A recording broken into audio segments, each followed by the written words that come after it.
Hi guys, Brad Rico po. Nandito kami ngayon sa subdivision at nag-i-install kami ng mga bracket at yung mga holder nung ilalagay natin dito na tempered glass.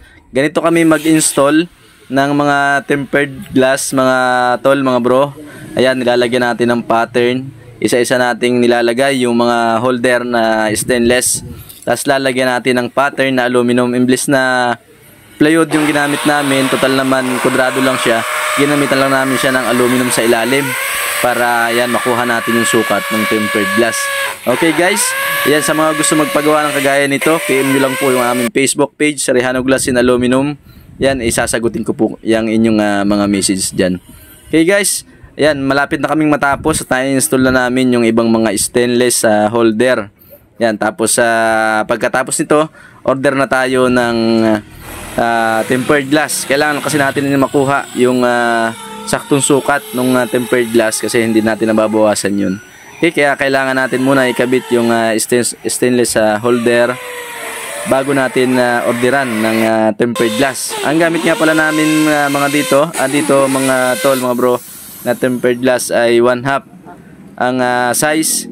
Ayan, bali ang taas ng ginawa natin dito ay 30 inches. Okay, ayan.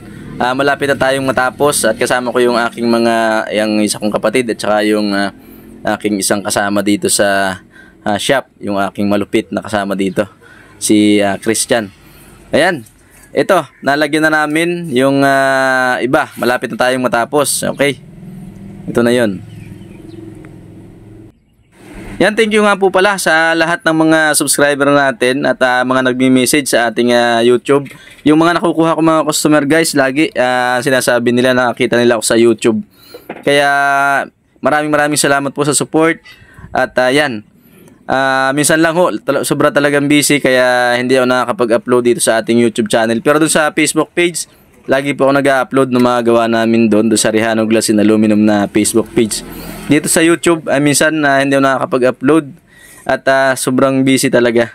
Kaya yan guys, ayan, natapos na namin at ito na yung naikabit na ang aking mga kasama namin na mga stainless holder. Okay, glass na lang ang kulang nito mga tol, mga bro. Ayan.